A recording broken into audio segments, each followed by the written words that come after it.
Good morning friend, मैं सुप्रिया स्वागत करती हूँ आपका डिकोड एग्जाम में। फ्रेंड, आज डेली करंट अफेयर्स की क्लास में हम डिस्कस करेंगे 21 जनवरी से रिलेटेड जितने भी न्यूज़ हैं, जितने भी इवेंट्स हैं जो हमारे एग्जाम के लिए इंपॉर्टेंट हैं, हम उन्हें एक एक करके यहाँ पे देखेंगे।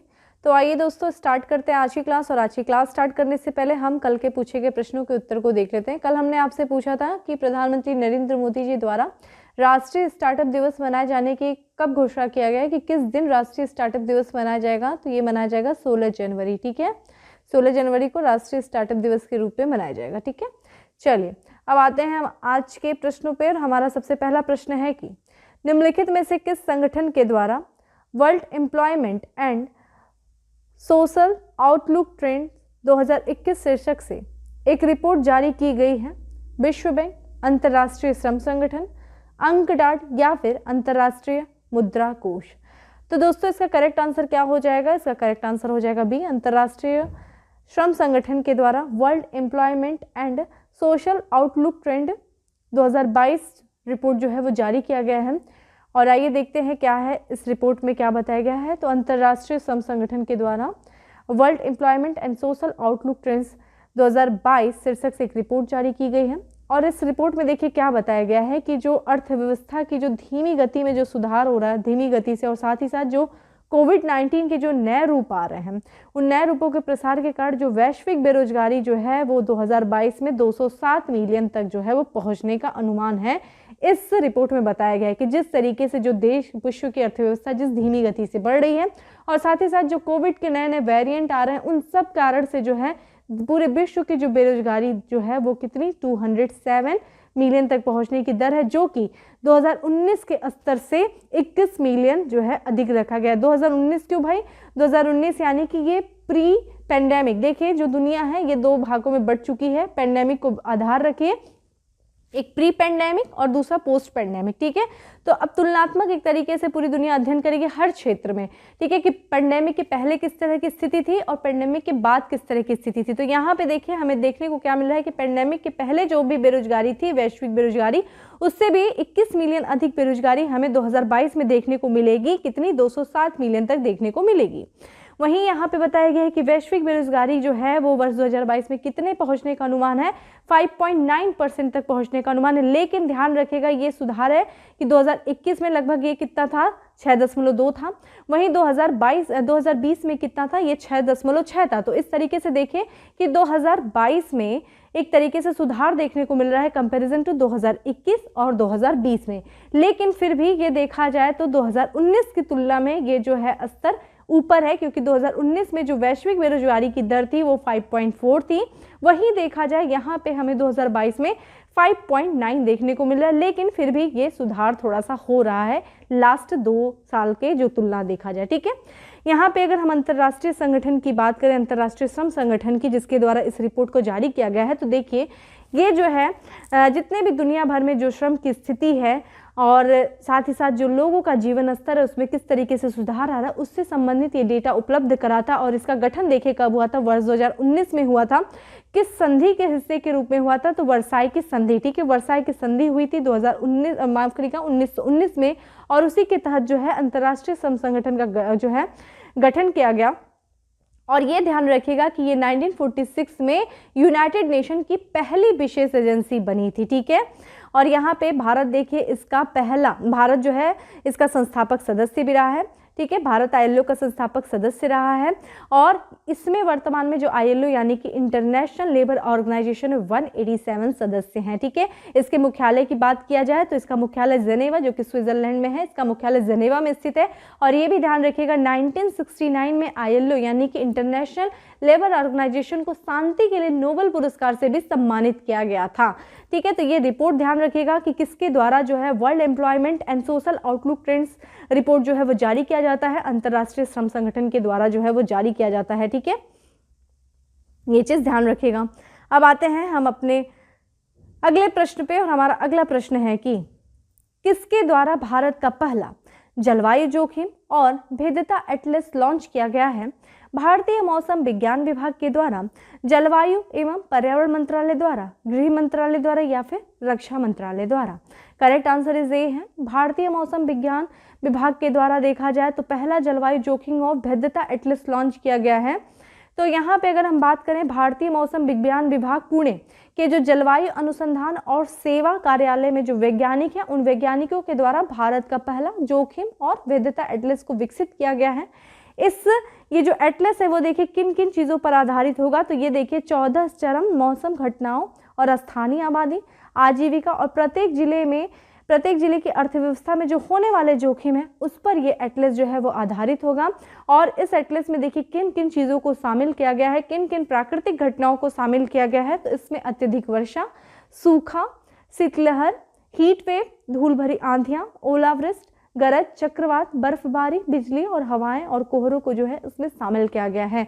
तो ध्यान रखिएगा ये किसके द्वारा जो है, भारत का पहला ये जलवायु जोखिम और भेद्यता एटलस सूचकांक है, जो एटलस है जो कि किसके द्वारा जारी किया गया, भारतीय मौसम विज्ञान विभाग के द्वारा। ठीक है, अगला प्रश्न है हमारा कि निम्नलिखित में से किस राज्य सरकार द्वारा रोजगार मिशन स्थापित किया जाएगा?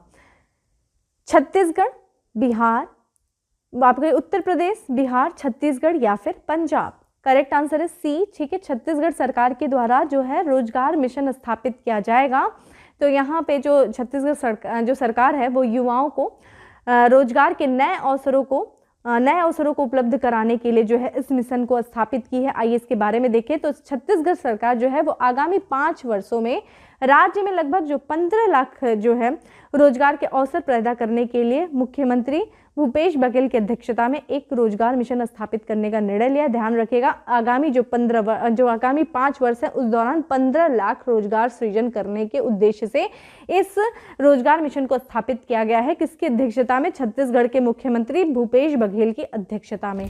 ठीक है, वहीं अगर हम बात करें कि इस मिशन के माध्यम से देखा जाए जितने भी नगरीय और जो ग्रामीण क्षेत्रों में जो अभी वहाँ पे जो नगरीय क्षेत्र हैं और जो ग्रामीण क्षेत्र में है वहाँ पे जो कौशल विकास जो कार्यक्रम चल रहे हैं, उन कार्यक्रमों को जो नए कार्यक्रम हैं, जो नवीन कार्यक्रम हैं, उनके साथ उनका समन्वय स्थापित किया जाएगा, जिससे कि रोजगार के नए अवसरों का सृजन हो सके।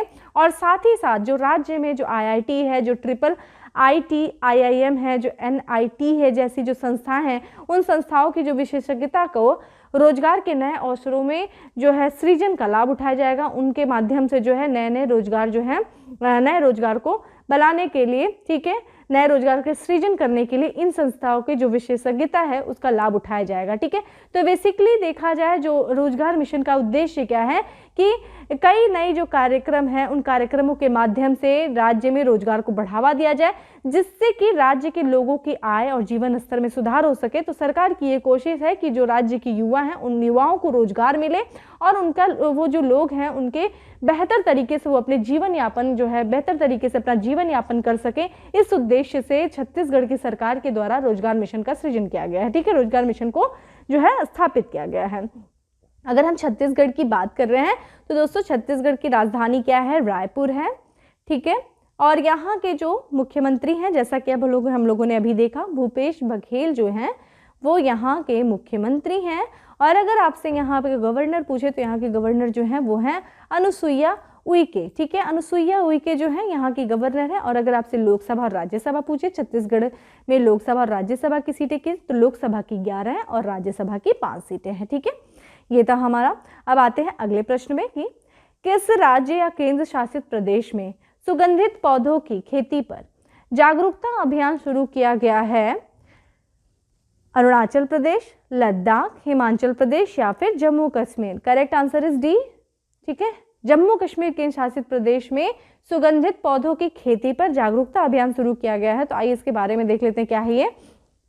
तो देखा जाए जम्मू कश्मीर के युवाओं के लिए, देखिए ये भी जो अभियान शुरू किया गया है दोस्तों, इसका भी उद्देश्य क्या है? जम्मू कश्मीर जो केंद्र शासित प्रदेश है वहाँ पे लोगों को रोजगार के अवसर जो है उपलब्ध कराना।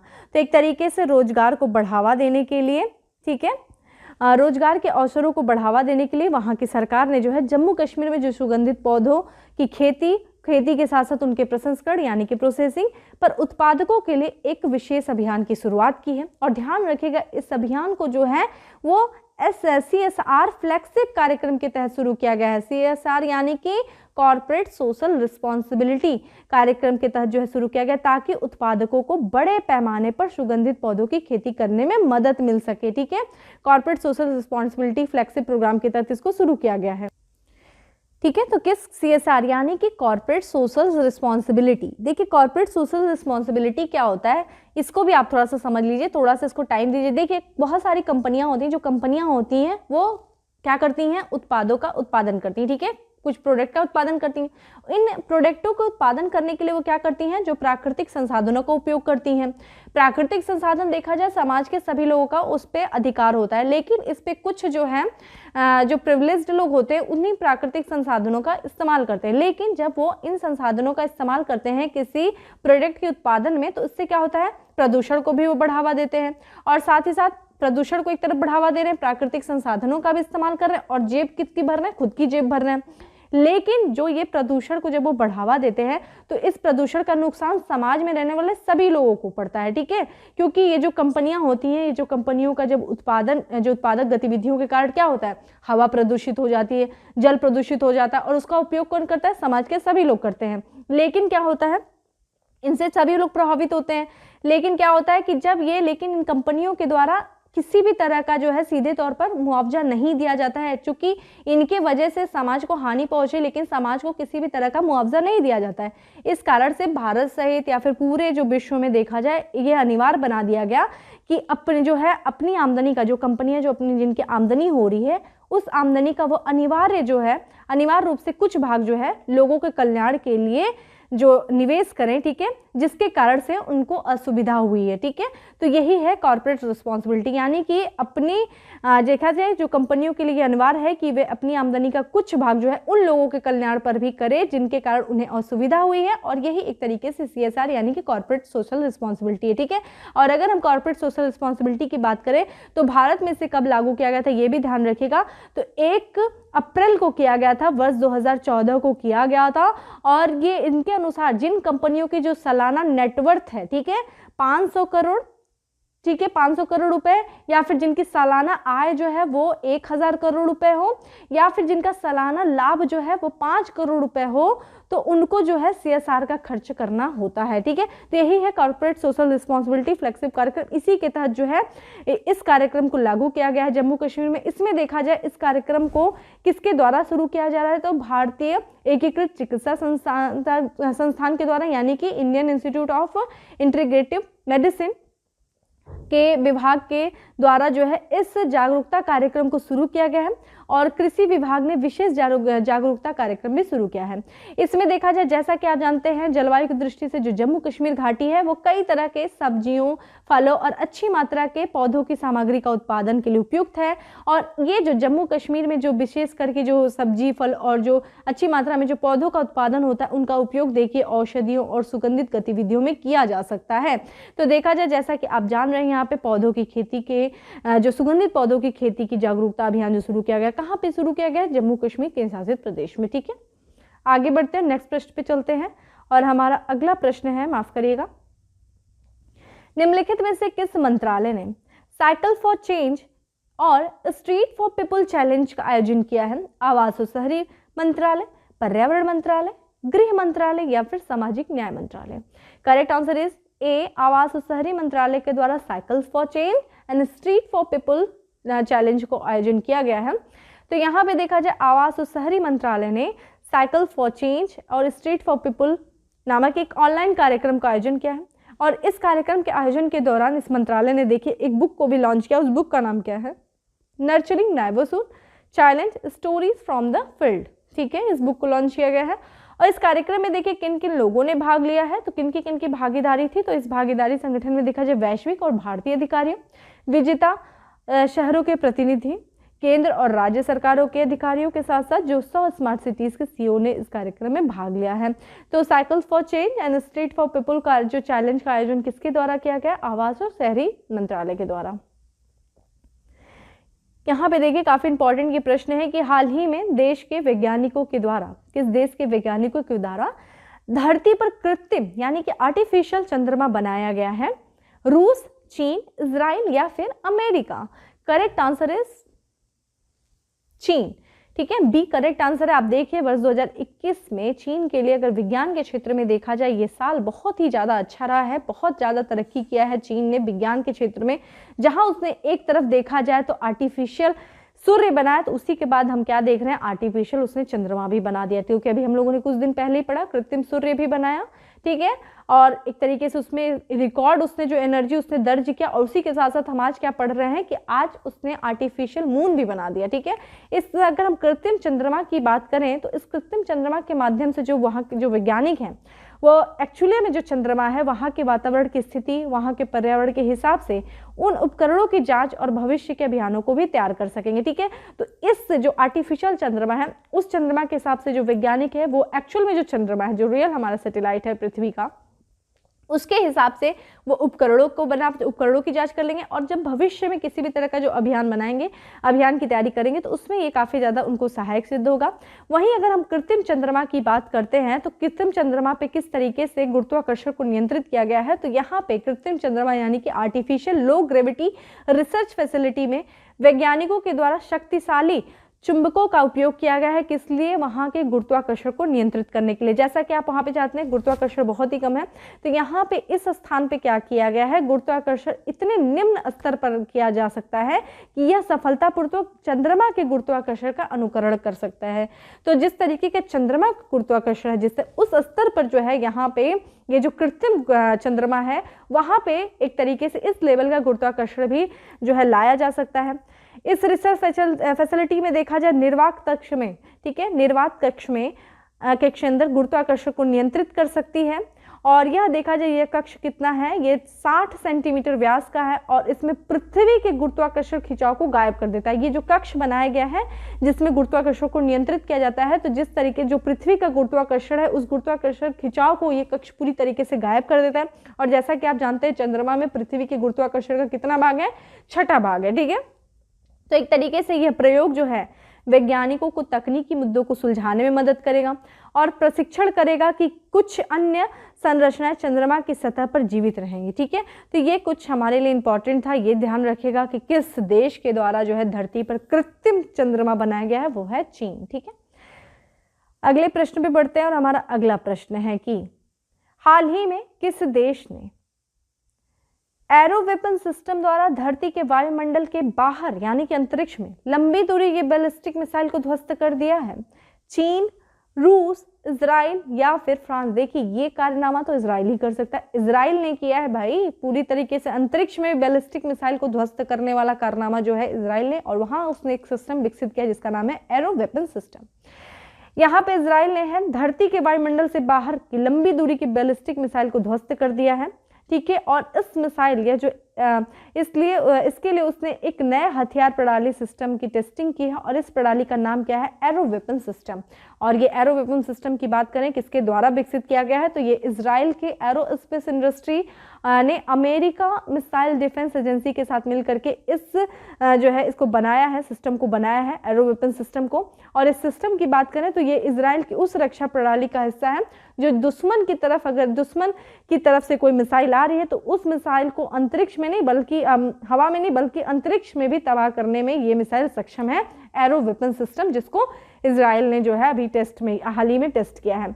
एरो वेपन सिस्टम में देखिए यहाँ पे एरो 3 इंटरसेप्टर में जो है वो टारगेट को पहचान करके अंतरिक्ष में खत्म करने की उसके अंदर क्षमता है। ठीक है, एरो वेपन सिस्टम के जो एरो 3 इंटरसेप्टर्स है।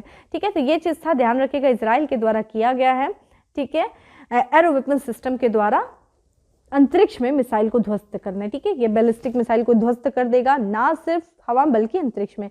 चूंकि हम इजराइल की बात कर रहे हैं तो देखिए ये इजराइल का आप हमें मैप दिख रहा है। इजराइल जो कि एक मध्य पूर्व में देश है जिसकी राजधानी देखिए हमें क्या पता है, अभी देखा जाए तो इसकी राजधानी तल अवीव है, लेकिन दावा क्या करता है इजराइल, जेरूसलम पे। ठीक है, जेरूसलम एक विवादित क्षेत्र है।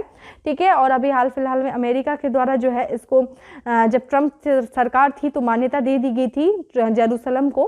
ठीक है। तो यहाँ पे तल अवीव जो है इसकी राजधानी दावा यरूशलेम पे है। तो यहाँ पे देखिए कौन कौन से देश से जो है ये अपनी सीमा को साझा कर रहा है। तो यहाँ पे जो समुद्री सीमा है वो मेडिटेरेनियन सी यानी कि भूमध्य सागर से, यहाँ उत्तर में हमें लेबनान दिखता है। देखिए प्रश्न आया है कि कौन सा देश जो है वो मेडिटेरेनियन सी से अपनी सीमा को साझा करता है। तो यहाँ पे देखिए उत्तर में कौन हमें दिख रहा है, लेबनान दिख रहा है इसकी सीमा। यहाँ पे देखिए सीरिया है, ठीक है, सीरिया के साथ है। फिर यहाँ पे देखिए जॉर्डन है, ठीक है, इजिप्ट से ये अपनी सीमा को साझा कर रहा है, ठीक है। तो ये चीज़ ध्यान रखिएगा। अगर हम यहाँ पे इसराइल के बाद जिसकी राजधानी फ्रेंड हम लोगों ने अभी बात किया तल अवीव है, और यहाँ की करेंसी कौन सी ये ध्यान रखिएगा, तो इजरायली नई शेकेल, ठीक है, शेकेल जो है वो इसकी करेंसी है। और यहाँ के जो प्रधानमंत्री हैं उनका नाम है नफ्ताली, ठीक है, नफ्ताली बेनेट जो है वो यहाँ के प्रधानमंत्री हैं, ठीक है। अब आते हैं हम अगले प्रश्न पे, और हमारा अगला प्रश्न है कि निम्नलिखित में से किस राज्य सरकार ने ऑनलाइन गेमिंग को विनियमित करने के लिए एक कानून लाने का निर्णय लिया है? केरल, मध्य प्रदेश, तमिलनाडु या फिर Gujarat? Correct answer is D. Madhya Pradesh सरकार के द्वारा देखा जाए ऑनलाइन गेमिंग को विनियमित करने के लिए एक कानून लाया गया है। जैसा कि मध्य प्रदेश के जो मुख्यमंत्री हैं शिवराज सिंह चौहान ने, वहां की सरकार के द्वारा अभी हाल में ये बच्चों, अभी कुछ ही दिन पहले आप देखेंगे मध्य प्रदेश में एक बच्चे ने आत्महत्या कर लिया था, और जब जांच हुई, क्लास 5th का बच्चा था, और जब जांच हुई तो ये पता चला कि इस बच्चे को ऑनलाइन गेमिंग की लत थी, और इसी लत के चलते उसने आत्महत्या कर लिया।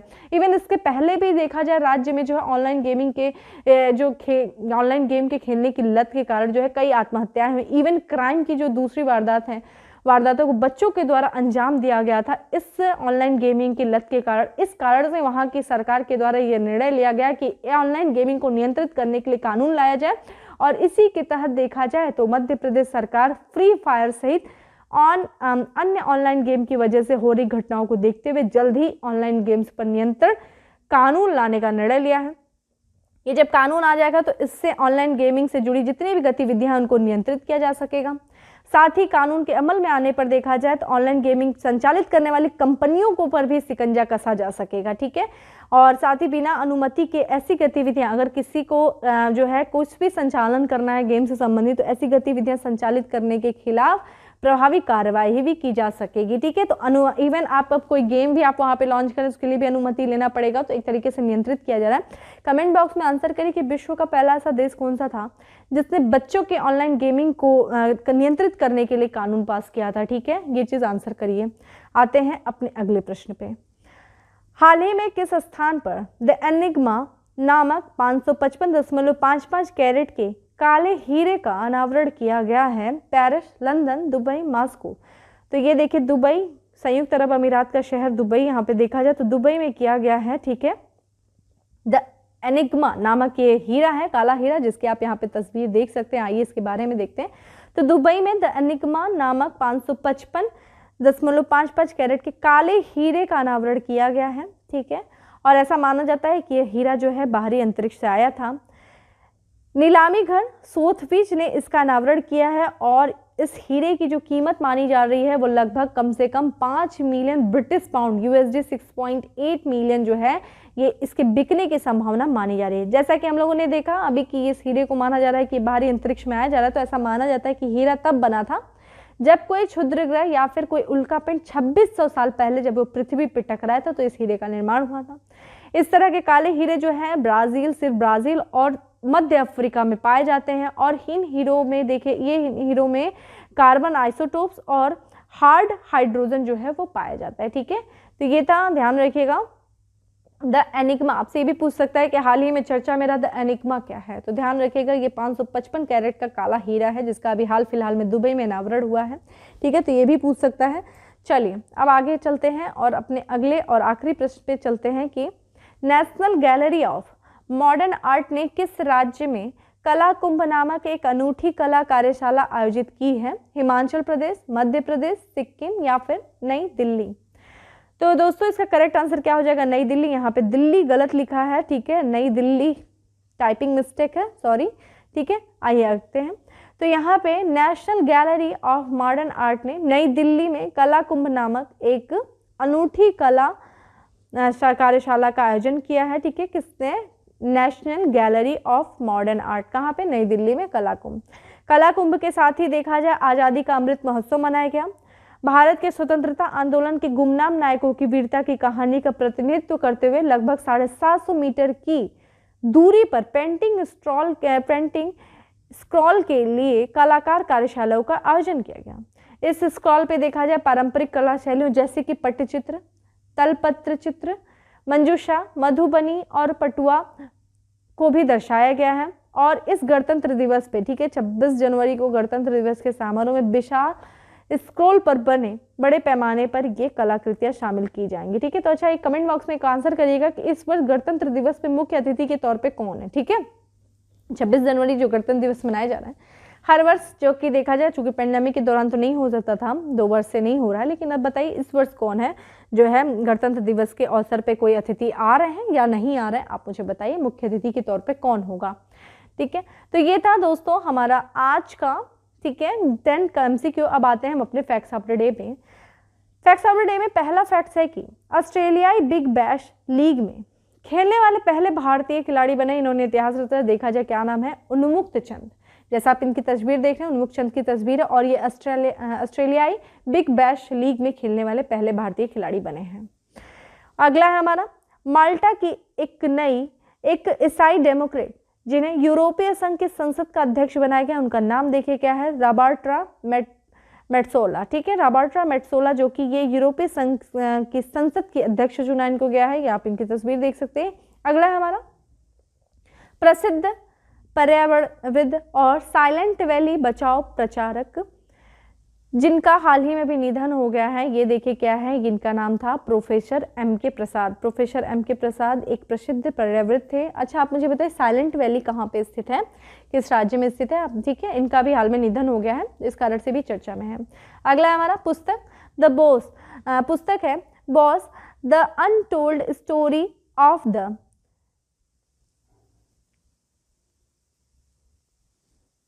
ठीक है, the untold story of an inconvenient nationalist के लेखक कौन है, चंद्रचूड़ घोष। अगला हमारा, राष्ट्रीय आपदा प्रतिक्रिया बल नेशनल डिजास्टर रिस्पांस फोर्स के 17वां स्थापना दिवस मनाया गया। कब मनाया गया, 19 जनवरी को मनाया गया। ठीक है, 19 जनवरी को राष्ट्रीय आपदा प्रतिक्रिया बल का 17वां स्थापना दिवस मनाया गया।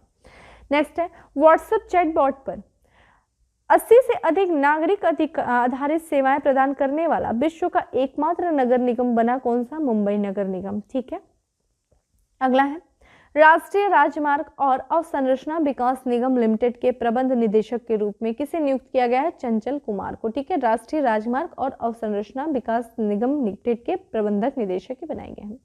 नेक्स्ट है, सेबी ने निपटान आवेदन दाखिल करने के समय अवधि को, जो अभी वर्तमान में 180 दिन है, उसको घटा करके कितना दिन कर दिया है, 60 दिन मात्र कर दिया है। उत्तर मैसेडोनिया के नए प्रधानमंत्री के रूप में चुना गया है, किसे चुना गया है, दिमितार कोवासोवेस्की को जो है ये उत्तर मैसेडोनिया के नए प्रधानमंत्री के रूप में चुना गया है। और लास्ट है हमारा, भारतीय महिला टेनिस स्टार ने वर्ष 2022 के बाद खेल से संन्यास लेने की घोषणा किया, किसने, तो ये क्या है, सानिया मिर्जा ने। ठीक है, तो ये था हमारा आज का 10 facts of the day. Uttar Pradesh special पे आ जाते हैं, जिसमें पहला है कि सैयद मोदी अंतर्राष्ट्रीय बैडमिंटन प्रतियोगिता का आयोजन किया जा रहा है। कहाँ पे, लखनऊ में किया जा रहा है। किस स्टेडियम में किया जा रहा है, बाबू बनारसी दास इंडोर स्टेडियम में किया जा रहा है सैयद मोदी अंतर्राष्ट्रीय बैडमिंटन प्रतियोगिता का आयोजन। IPL 2022 के लिए खेलो लखनऊ टीम का नया कप्तान बनाया गया, किसे, KL राहुल को बनाया गया है। अगला है, प्रदेश सरकार के द्वारा माइग्रेशन सपोर्टर सेंटर की स्थापना की जाएगी। कहाँ पे की जाएगी, गौतम बुद्ध नगर में किया जाएगा। ठीक है, माइग्रेशन सपोर्टर सेंटर की स्थापना। नेक्स्ट है, प्रदेश का सबसे बड़ा solar park ultra mega solar park स्थापित किया जा रहा है। कहाँ पे, झांसी में किया जा रहा है। ठीक है, प्रदेश का सबसे बड़ा ये सोलर पार्क होगा। और लास्ट है कि प्रदेश की पहली फॉरेंसिक यूनिवर्सिटी स्थापित की जा रही है। कहाँ पे स्थापित की जा रही है, लखनऊ में। और ये प्रदेश की पहली फॉरेंसिक यूनिवर्सिटी होगी जो कि लखनऊ में स्थापित की जा रही है। और आज का क्वेश्चन ऑफ द डे है कि भारत की सबसे बड़ी हीरा खदान किस स्थान पर पाई गई है, और ये भारत की सबसे बड़ी हीरा खदान है जो किस स्थान पर पाई गई है, कमेंट बॉक्स में आंसर करिए। तो दोस्तों, इस तरीके से था आज का हमारा करंट अफेयर्स, जिसमें हम लोगों ने ऑलमोस्ट सारी चीजें प्रयास किया है कवर करने का। कुछ हमने आपसे प्रश्न पूछा है, उसका आंसर करिएगा आप लोग। बाकी जो डेली करंट अफेयर्स की PDF है उसको वो टेलीग्राम ग्रुप पे मिल जाएगी, जिसका लिंक आपको डिस्क्रिप्शन बॉक्स में दिया हुआ है। आप वहाँ से डेली करंट अफेयर्स की PDF को डाउनलोड करके रिवीजन कर सकते हैं। बाकी सेशन अच्छा लगा हो तो लाइक करना नहीं भूलें, ज़्यादा से ज़्यादा लोग को शेयर करें, और चैनल में पहली बार आए हैं तो सब्सक्राइब करना नहीं भूलें। बाकी फिर मिलते हैं नेक्स्ट सेशन में, तब तक के लिए bye, have a good day, stay safe and stay happy.